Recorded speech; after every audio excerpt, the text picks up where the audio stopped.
బసవన్న ఇంక టైం అయిపోయింది, మన లోపలికి వెళ్తాను. ఇంక జనాలు తింటున్నారు కానీ మనం డబ్బులు ఇచ్చే అవకాశం ఎవరికి లేదు ఇక్కడ.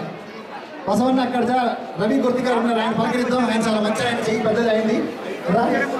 రవి గుర్తి గారు ఉన్నారు, మొత్తా గారు ఉన్నారు, వీళ్ళందరూ మన వాళ్ళని పలకరించింది. ఆయన బసవన్న వెళ్ళిపోతున్నాడు.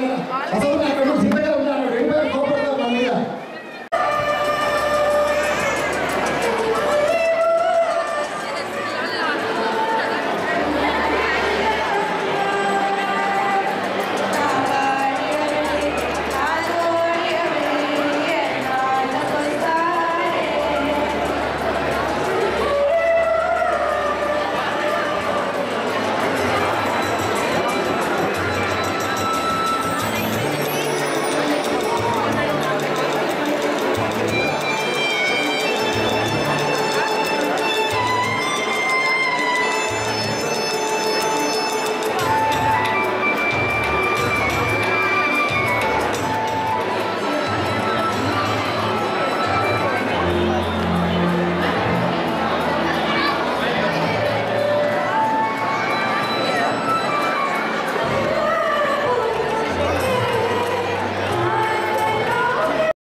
$30,000 మిగిల్చి $30,000 మిగిల్చి వాళ్ళకు తర్వాత మన ప్రాజెక్ట్ కోసం ఇస్తున్నాము. ఒక DCA తెలుగుబడి ప్రాజెక్ట్ స్టార్ట్ చేయాలని, తెలుగుబడి మళ్ళీ ఇంకొకసారి పైసా కోసం ఎదురు చూడకుండా వాళ్ళకి ఎప్పుడు ఏ డబ్బులు కావాలన్నా కానీ ఈ ఫండ్లో ఇవ్వాలని నేను మా సభాముఖంగా మా ట్రస్టీస్ చెప్తున్నాను.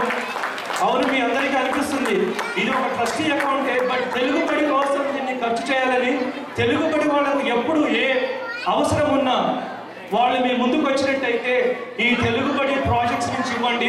ఈ 2013-14 కమిటీ అన్ని ఎక్స్పెన్స్లని బేర్ చేసి అన్ని ప్రోగ్రామ్స్ చేసి మొట్టమొదటిసారిగా 38 ఏళ్ల DCA హిస్టరీలో హైయెస్ట్ అమౌంట్ చెక్ ట్రస్టీస్కి ఇవ్వడం జరుగుతుంది 1 year కమిటీ ఎలక్షన్స్లో.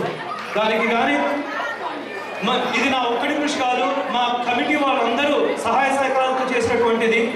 దీనికి ఎవరెక్కడున్నా తెలుగు వారందరూ ఐకమత్యంగా ఉండాలని, తెలుగు జాతి పౌరుషాన్ని, తెలుగు తేజాన్ని ప్రపంచానికి చాటి చెప్పాలని మీ అందరినీ వేడుకుంటూ మీ దగ్గర సెలవు తీసుకుంటున్నాను. అందరికీ నమస్కారం. సెలవు. Thank you.